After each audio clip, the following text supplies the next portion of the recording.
All hands on deck, you wobbling jelly-legged sea kittens. Once we finish preparing this grand expedition, and once the boat's loaded with rum, I mean supplies, like food, water, and a fresh stock of nappies for you wide-eyed landlubber recruits, we'll be raising anchor and hoisting sail for a mighty voyage into the great northern seas of the Pacific. So go on then, kiss your loved ones goodbye, ye soft-hearted barnacle huggers, for it might be the last chance ye get before the ocean decides which of ye are sailors and which of ye are driftwood. Now, I'll be handing the deck over to our captain, a fine soul who'll surely keep us alive on this treacherous journey to the edge of the world. Meanwhile, I'll be keeping me one good eye on the delicate, shivering lady of the water world. Poor lass looks colder than a mermaid's handshake. Ahoy, sailors! I am currently sitting in Elliott's Bay near Seattle, Washington, in the United States, and I'm about to embark in a new challenge that I've created. Uh, so it's only fair for me to actually go and start suffering through it. And I actually created two of them. So if we go and check those out, and they are called NP for North Pacific, you will see that there's a NP Adventure and a NP Discovery. Now, both actually follow the exact same route and goes from Seattle, Washington to Attu Station, which is the last island in the Bering Sea for the United States, still part of Alaska. The big difference is the adventure is limited to big old boat and no GPS, versus the Discovery is more open to other boats and also allows the use of GPS. So depending what kind of challenge you really want to get into, uh, you can take your pick. Now, in both, it will actually be pretty challenging because it goes through a lot of northern passages, especially along to get out of Seattle first, but also along the Canadian shores. A lot of shallows, a lot of narrows. Uh, Now there's plenty of depth for all type of boat to actually go through. I did verify that. Uh, but in a lot of case, online navigation will be mandatory. Otherwise, you'll end up running aground. And of course, being a challenge, you will not be able to basically teleport to a location. So you are going to have to be very careful. So I'm going to take and start the known GPS. Uh, so it's a demanding event from Seattle, Washington to the Attu station in the Bering Sea, meant for captains who want pure traditional seamanship, no modern aids. Navigation relies on celestial bodies, dead reckoning, and instinct. Every correction is earned, every mile requires skill. This event is for sailors who enjoy a tougher, more technical challenge. Well, that's me. Don't know if I'm going to make it, but that's what we're going with. And of course, you are going to have a nice little badge if you do ever complete it. 2,700 nautical mile, not too shabby. That would definitely keep me busy for a while. All right, well, let's go and check in. As always, make sure you are in the boat that you do want to use for the event. This listed the boat you can use. In the non-GPS is limited to big old boat. In the one with GPS, I've opened that up. So there are more boat there, especially for people who just started and they have only the Cruiser 38. I've added that one in there as well. All right, enough talk on this. Let's get started. And there's the road.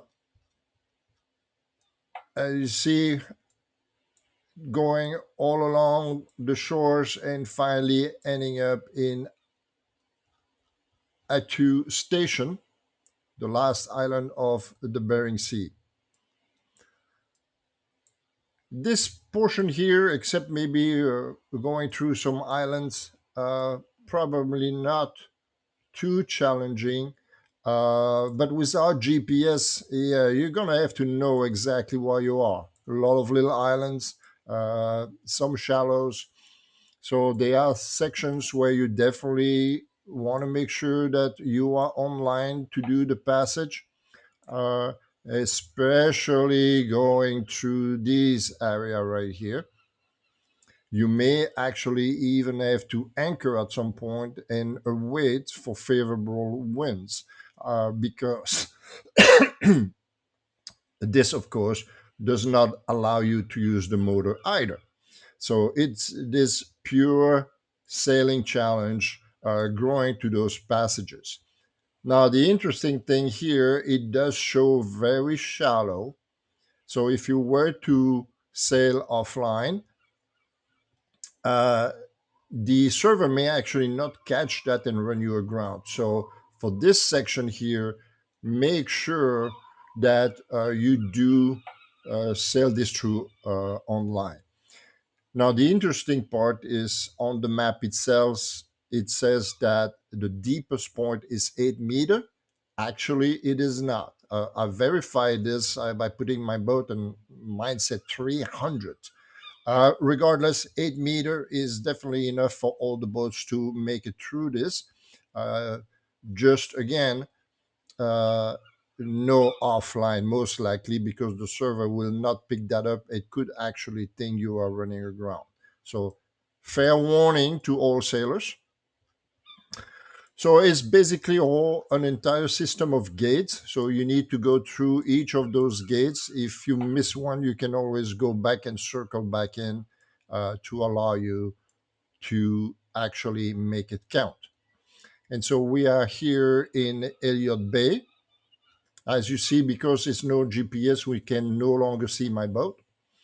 Right? And this is where we are going to be starting.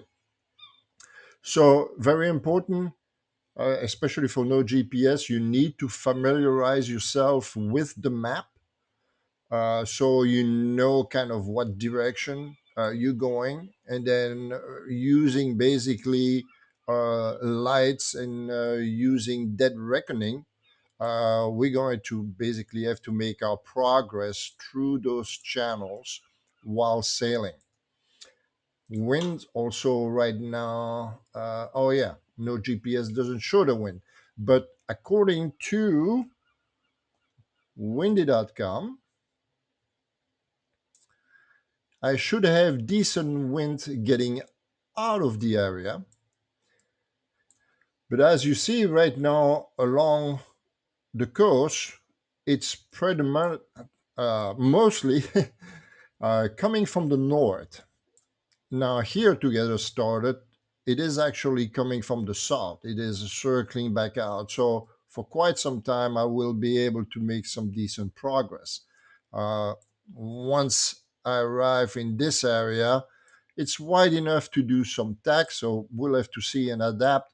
But for this area, for sure, if the weather keeps on being like this, it will be almost impossible to go through. So we'll have to anchor and await more favorable winds. So, but this is the plan, and we're gonna just go ahead and get started.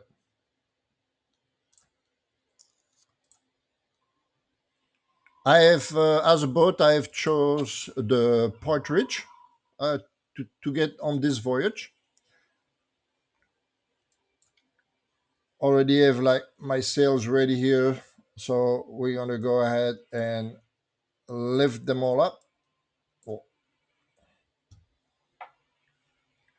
but first, of course, we're going to be raising the anchor.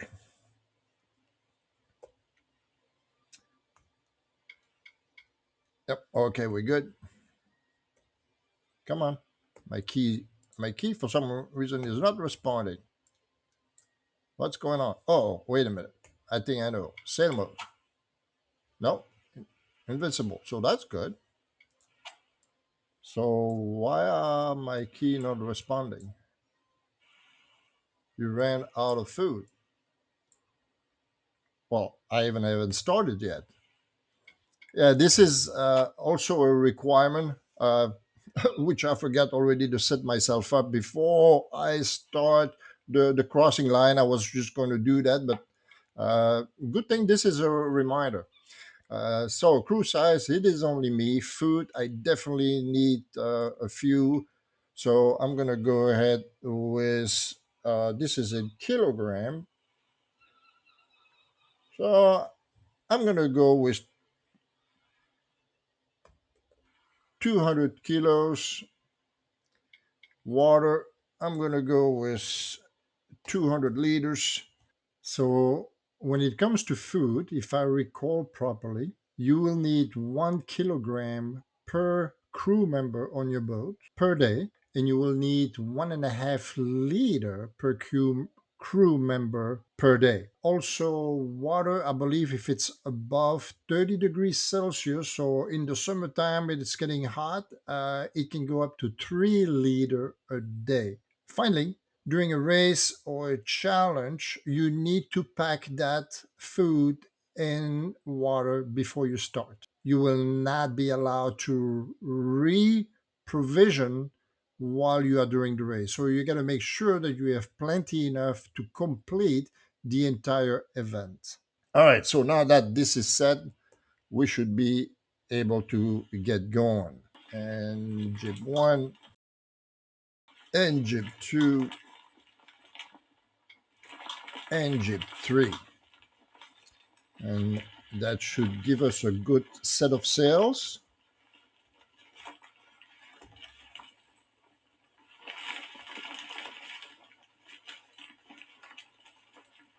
The wind is not too strong. It's about 7 knots right now.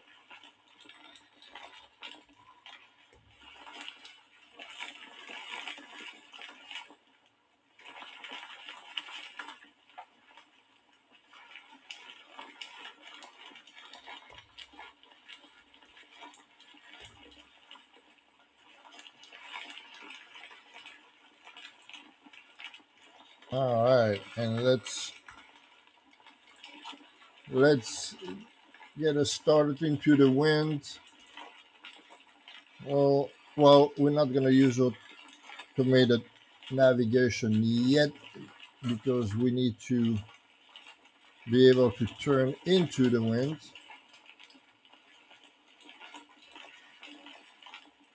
And as we don't have an engine, we have to all rely on sails.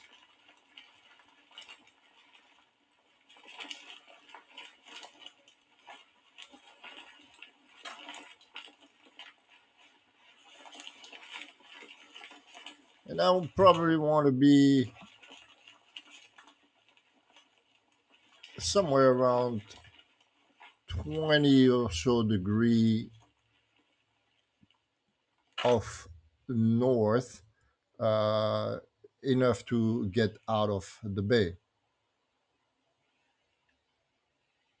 Okay, now that the boat is turned enough, I can set my automated navigation, and we're gonna go to 340.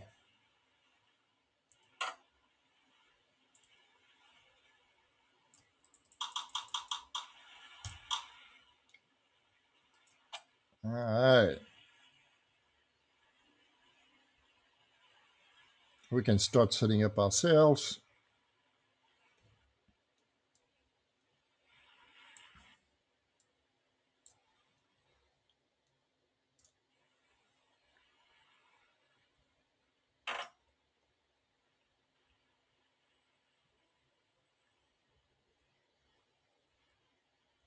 Yeah, come on, fall off all the way. Well, it looks like it is already there, so I will not get anything more out of that. Actually, I wasn't really thinking clearly because with this wind, I can just go and put my Jenniker. So change of plans.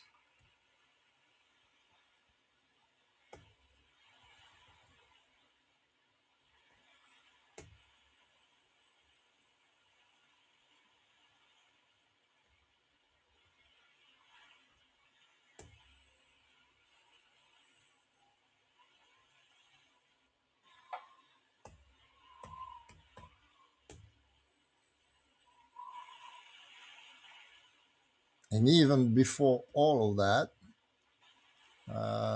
let's take a look at where we are here.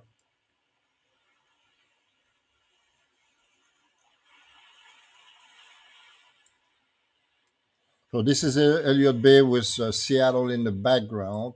I should have the markers going across here. So let's see if we can see any of it with the binoculars.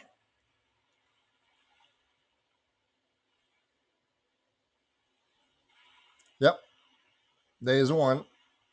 And I should have one on my port side as well. Although that one may be way out because I made the first gate entrance actually really wide. But yeah, no, there it is. So we're about to cross the line uh, pretty soon. All right. And so we are going to go around this. And right now it says that 297, 295 will get us in the open channel. All right. So we can bring those sails back in.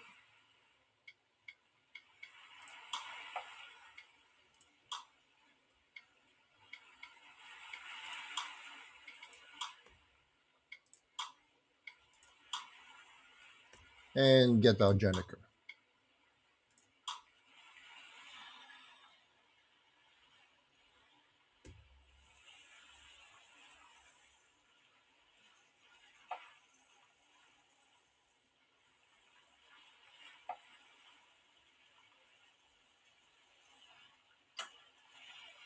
All right. On the starboard side.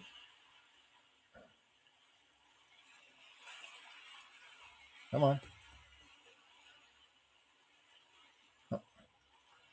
Is it slow? Oh, it is very slow.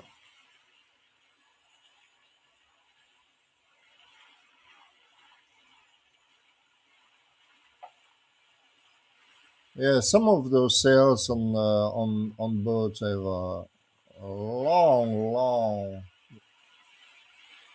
set of ropes, and so letting them go, bring them in, you know, does takes some time. What does this look like?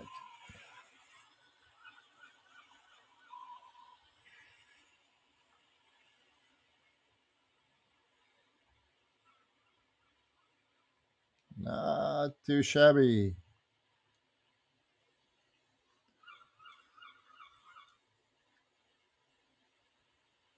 All right. We're on our way, folks.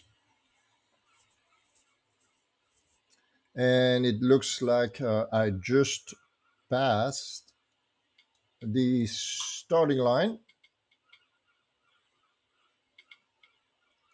It's a go.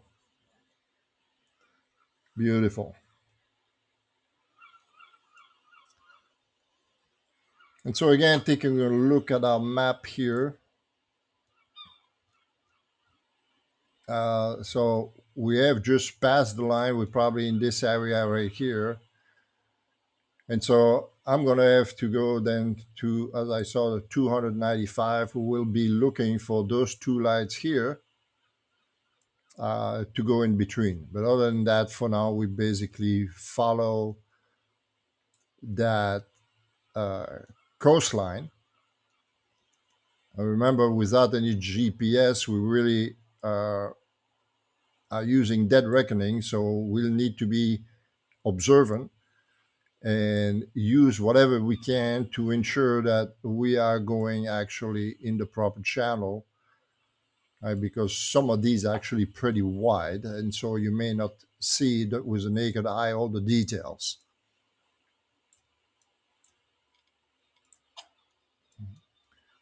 So let's turn our boat here,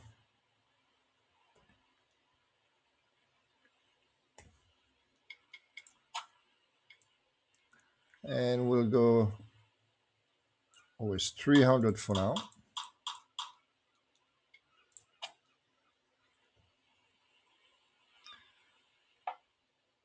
And of course, I was all set to use my Jennifer, and now it looks like that's going to be a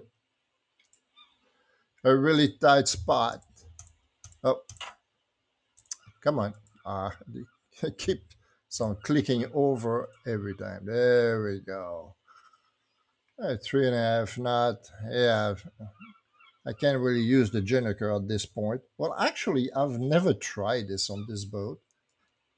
Some will not allow the Jennifer pass, you know, 30 degrees from your backside. So we'll see what happens with this one. I can definitely bring those in.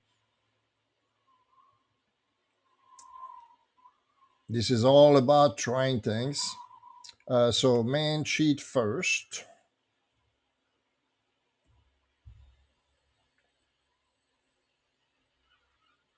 There we go. As you see, the main sheet, I don't have to bring in that much at that angle. So I'm hoping I can do the exact same thing with the Juniker. Oh, come on. There we go. So let's see what this does.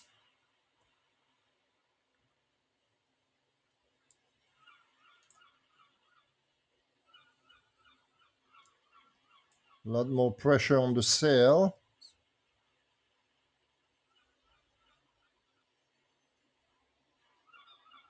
But the force of the push is actually not shrinking. That's good. Now we want to keep it real. We don't want to have one sail into the other, although it doesn't seem like the boat really cares. But oh yeah, we have increased our apparent wind speed, so it's more and more. The apparent wind is coming more and more on my port side.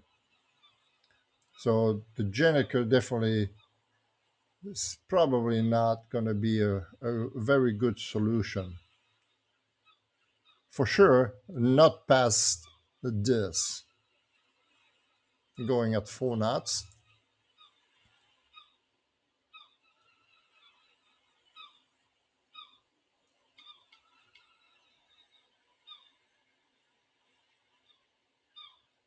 Uh, yeah, I think I'm going to drop the Jenica at this point and put my jib sails back up, because I'm going to have to actually get more into the wind to go around this headland right there.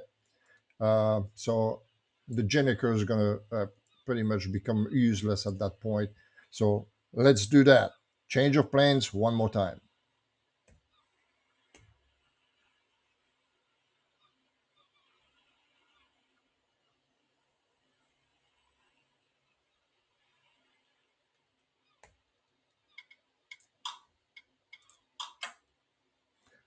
And since I'm not on a really tight, close haul, all the other sails will be just good.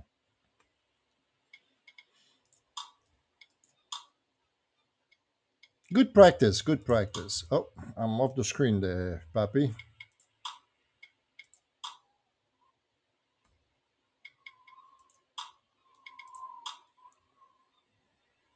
And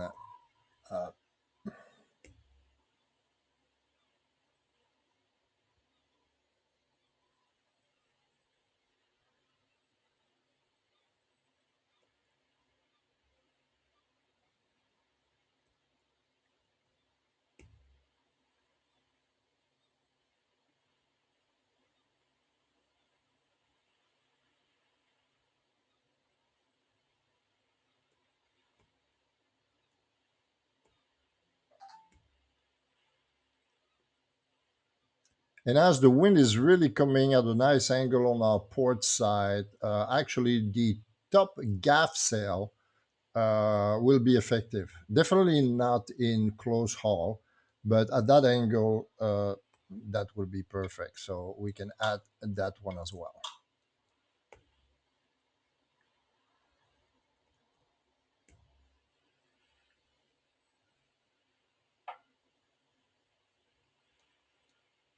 All right, looking good.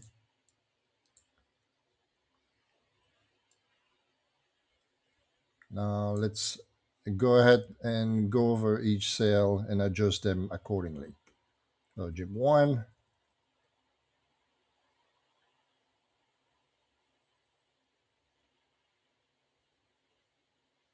all right. Number two,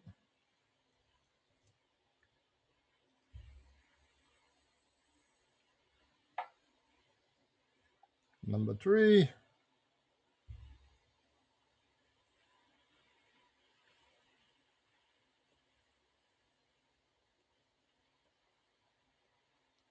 and our top gaff sail.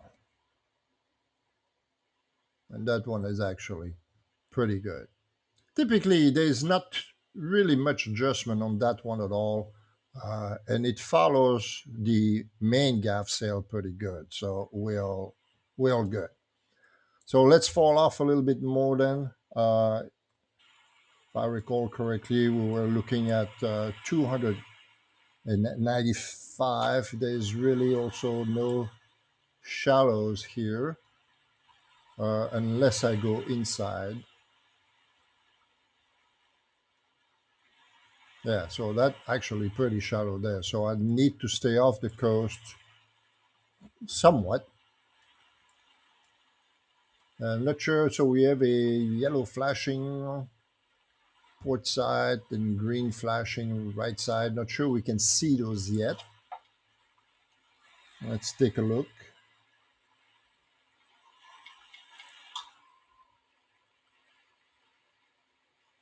Oh, a lot of lights there. So I see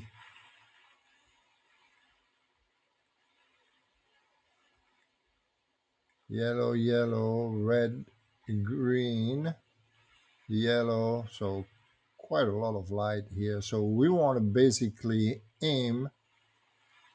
Again, being in America, when you go out in the ocean, you want the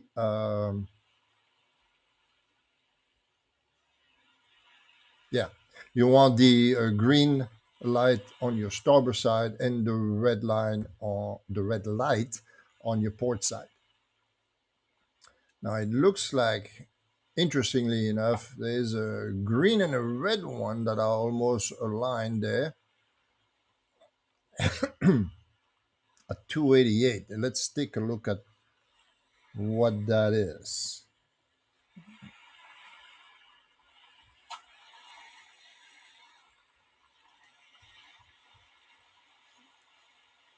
And so I'm basically looking at these guys right here. Ah, yes, yellow, green, red. Yeah, we see that those are shallows, although not too shallow, as long as I stay within them. But keeping those, all of those on my starboard side will definitely be the right call. As you see here, where I have shallows, and we want to really stay clear out of that. So if this is 288, we probably want at least another 20 degrees off of that. So let's go with 270 at this point.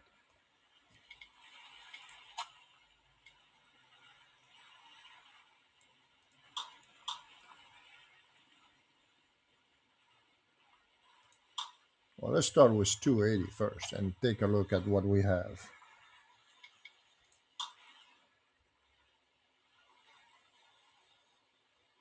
So 280, actually that looks pretty much correct. I'm going to be leaving those right there on my starboard side. I don't want to go too far off the coastline as I need to follow and be able to see all the details, the lights, if there are any channels, right? So give me good reference point for me to navigate through this. All right, so 280 it is. We're going to keep this for some time now. Bye bye, Seattle. I hope to come back one day sound and safe.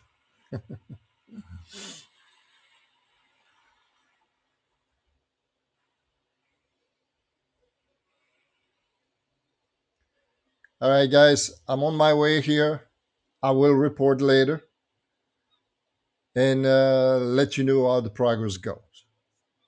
All right, folks, I just want to give an update of how far I've been able to progress so far. I've been moving pretty good, still on the run, as you see here. Well, the wind is coming from my rear for about like 20 degree off or so. I've been averaging between 4 and 5 knots, and right now I just have the main, the top uh, sails, and then the Jenniker out. Uh, I noticed that on this boat, if I left the jibs in any of them, it would actually reduce the speed. So, um, doing pretty good because the wind right now, my apparent wind is under 5 knots. So, doing well. So, taking a look at the map, I've been creating a route, although I cannot follow it because I don't use GPS. I'm basically tracking my progress and leaving from Seattle there on gate one. Right now, I'm actually going in between here, and this is my next target. So I'm about right here, and I will show you on the Open CPN map. Um, After that, I will need to go through that gate. I was first thinking, oh, I'm going to go there because I was calculating the mileage. And this is actually 10 miles, nautical miles shorter than going this way. And there's plenty of that, just a lot of little islands. But unfortunately, my gate is here, so I'm going to have to go through that gate and do the extra, excuse me, the extra 10 miles there. No big deal. That's just the way it is. So let's take a look on the Open CPN. And again, I'm using OpenCPN to really doing the tracking of my progress accurately because the map in Sailaway 3 does not allow you to do real plotting and measuring. And as I take fixes, so basically using dead reckoning, I take some side, look at the angles, right? The azimuth angles, and then that kind of give me a position of what I'm at. Typically, you would take two sides, three, of course, the better. But because I'm in a channel, I've got lots of point of reference. What I basically take is a bearing that I'm using, and then one reference point, and then where those two intersect is basically my fix. At the beginning, I did not take any fix except visual that I could see from the coast, and those are those triangle there. So those are not real fix. I could have been, off by some. But once I put a circle marker there, you see fix 001. That means I know pretty well where I'm at. And then past this, I didn't take a fix. I took another fix out here, and then another fix here. And I was basically using those lighthouses in light that I could see. Now, it can sometimes be a little confusing because not all the lights you see in the Sailaway map versus the light you see here do match. The main one do, but there's a bunch of extra one in both either Sailaway or sometime here that you can't find. They're just not matching. So sometimes you have to look around and pick, here and there. As an example, during my last fix, which was right out here, right? Uh, I see this lighthouse perfectly well. I could never see this yellow light, and it's not that far. I should have seen it, and not there. I could not see it anywhere. That's less than a mile away. So just an FYI, don't assume that they all should be there if you do this. They're not. So I'm about to take another fix now. I'm somewhere here. This is my bearing, and I need to be out here so I can basically make a turn here to the port side. And I've noticed I can find this light, so it's just a matter of now from my boat to find out what is the azimuth angle, and that more or less will tell me where I'm at on this bearing line right here from my last fix. So we're gonna go back to the boat, and that light was out here somewhere at that point. So that's what we want to take a look at.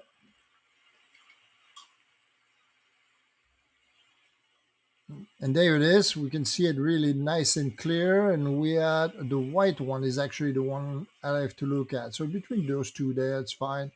The one I saw really from the point is there at now 300 degrees. And so now if I go back to OpenCPN and then take the reciprocal of that. So I know this is the light because I checked, the seconds, the flashing and everything. And so now 300, that means it'll be about at 120.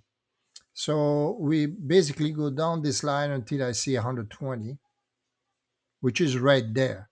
And now I can actually go ahead and drop a mark there, and that's going to be my next fix. And so I can escape from that, and I'm going to change the property to match the other one.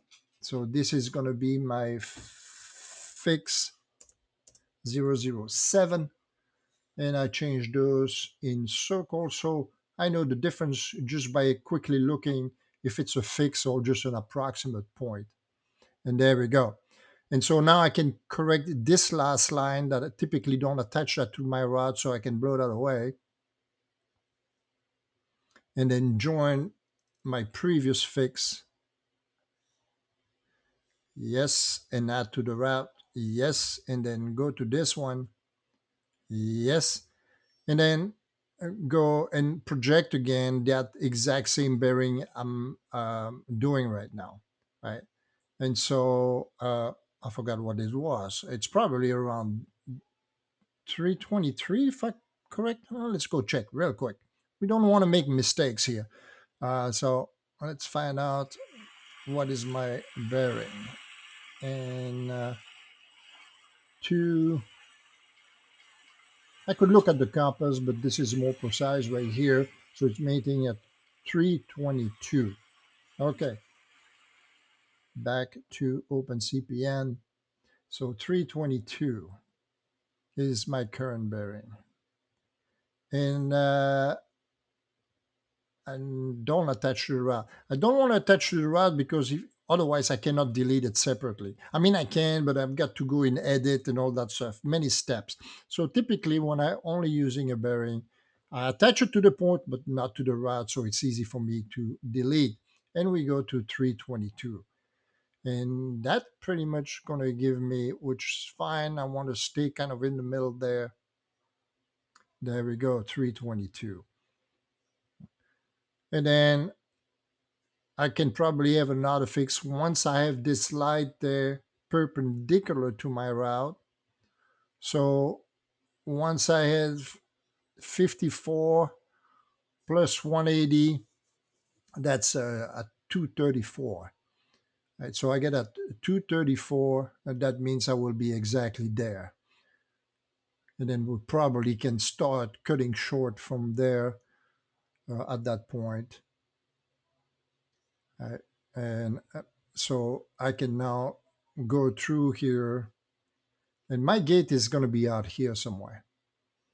Right. So that's really the goal for today, is to be able to reach that gate two and maybe beyond, right?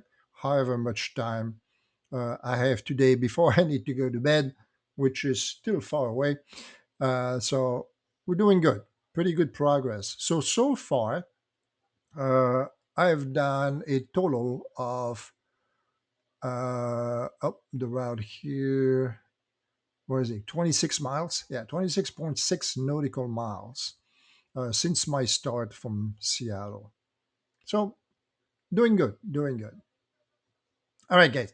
I will take you back later, probably as soon as I get close to the gate. See you in a bit.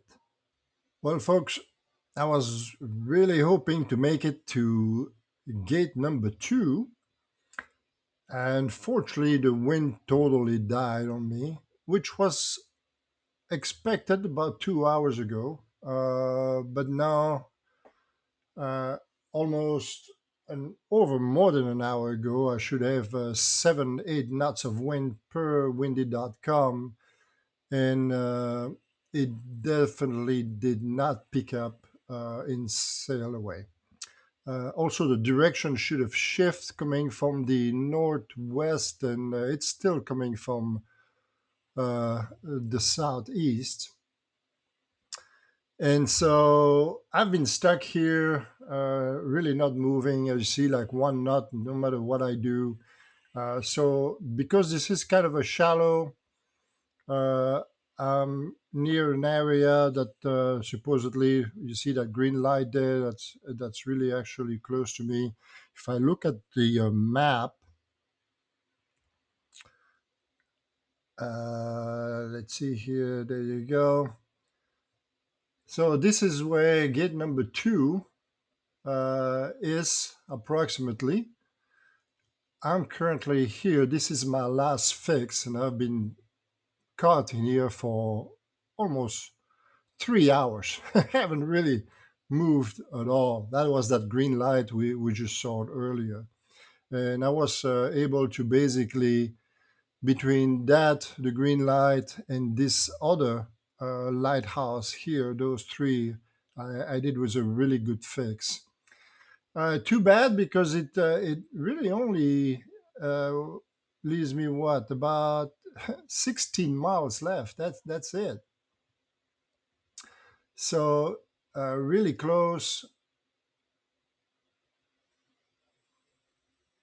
Um, and Yeah, so I think that because it's it's gonna be time for me here in California to go to bed soon. I had a long day, so I'm just gonna anchor here. And that will be the end of episode one. And then I'll be resuming tomorrow. So let's just do that at this point. There's no point for me to stay up all night just trying to do those last 16 miles. Who knows when Sailaway is going to catch up with windy.com. So I think this is good enough right now. Unfortunately, I need to totally turn my boat if I want to drop my mainsail. Well, we can drop all the rest first. So let's do that.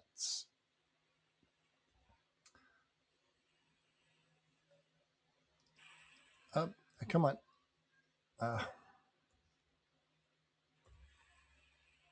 there we go.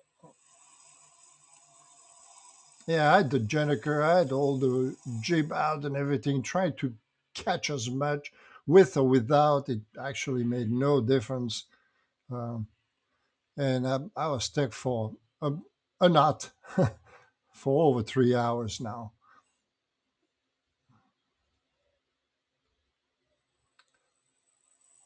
So I think it's basically time to send the crew in their bunk for the night,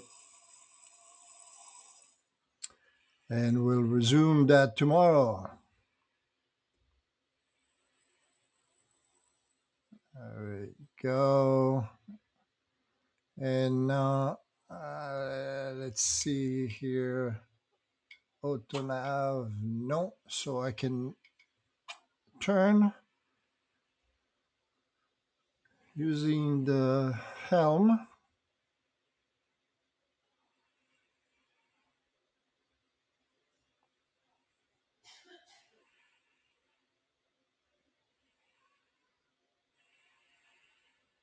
As we're not moving, the turning is going to be a little bit slow, but we're getting there.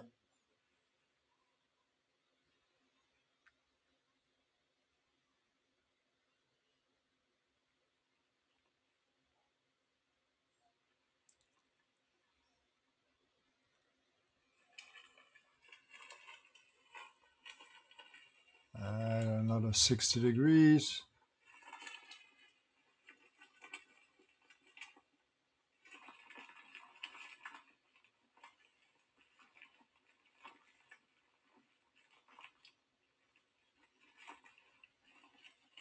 Slowly but surely.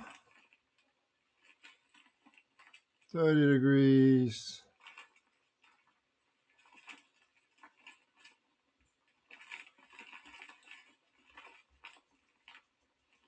And right there should be just about right.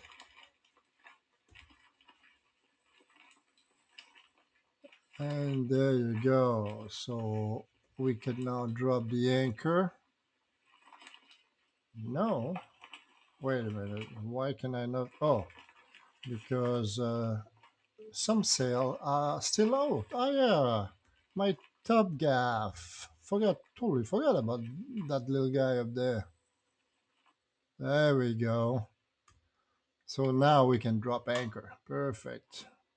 And put all our sails away for the night.